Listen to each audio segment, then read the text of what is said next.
কোন কোন সংবাদ মাধ্যম আছেন ভাবছেন তারাই যা বলছেন ওটাই সঠিক, ওটার বাইরে কেউ বলতে গেলে তিনি হয়ে যাচ্ছেন ফ্যাসিস্টের দোষর, অথবা ভারতীয় দোষর, অথবা আওয়ামী লীগের দোষর।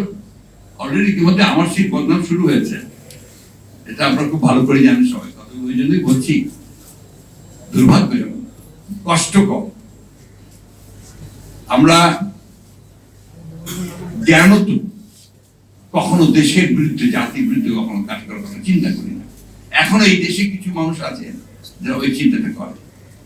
তো যখন সেটাকে আপনার ভিন্নভাবে এতটুকু আমি যা বললাম, যে কথা কিছু আগে বললাম যে আমার কথা বলতে ভয় হয় এই জন্যে যে আমার এতটুকু কথা একটু কাট করে রেখে দিয়ে কাটপিস দিয়ে আর বাকিটা ছেড়ে দিল, আমি আপনার ভারতীয় দোষর হয়ে গেল।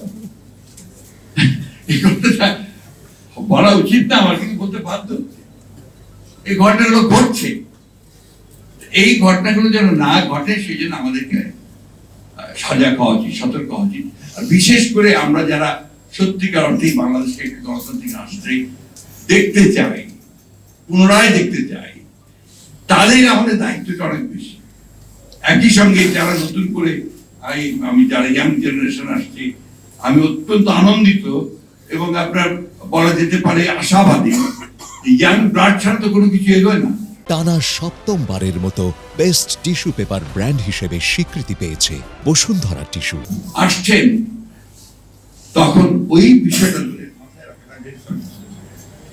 এই বিষয়টা তাদের মাথায় রাখা খুব জরুরি বলে মনে করি।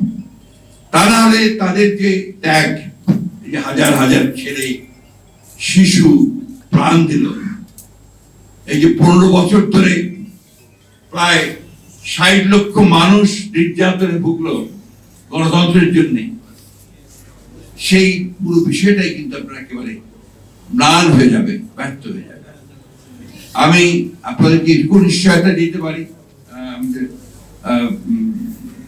মতি ভাই তো আমাদের দুজন, একজন হচ্ছেন প্রথম হওয়ার, একজন মতি ভাইয়ের যে কথায় যে আমাদেরকেই আপনার বলতে হবে, আমরা নির্দ্বিধায় তো দৃঢ় চিত্তে স্পষ্ট করে বলতে পারি আমরা বরাবরই সংবাদপত্রের স্বাধীনতার পক্ষে ছিলাম, আছি এবং ভবিষ্যতে থাকবো। সে গভর্নমেন্টে থাকি আর না থাকি, যেখানেই থাকি, এই ব্যাপারে আপনাদেরকে আমরা নিশ্চিত দিতে পারি। এবং আপনাদের প্রতি অতীতে এই যে নির্যাতন হয়েছে, নিপীড়ন হয়েছে, আপনাদের আইন কানুনগুলোর যে পুরোপুরি ফ্যাসিবাদী চরিত্র দেওয়া হয়েছে, এগুলোর বিরুদ্ধে কিন্তু আমরা লড়াই করেছি, আমরা লড়াই করে চলেছি, এখনো করছি। এবং খুব স্পষ্ট ভাষায়, দৃঢ় ভাষায় আমরা বলতে চাই, আমরা কখনোই অন্যায়ভাবে অন্যের মতকে চাপিয়ে দেওয়া যে ব্যাপারটা আছে, এটাকে আমরা সমর্থন করবো না। আমরা আরেকজনের মতের স্বাধীনতাকে নিশ্চয়ই সেটাকে আমরা দৃঢ়ভাবে আমরা সেটাকে সমর্থন দেব। আমি তো আসলে একদিন করতে পারি, করি না হয়তো, কিন্তু সেটাকে আমি আপন করার চেষ্টা করবো।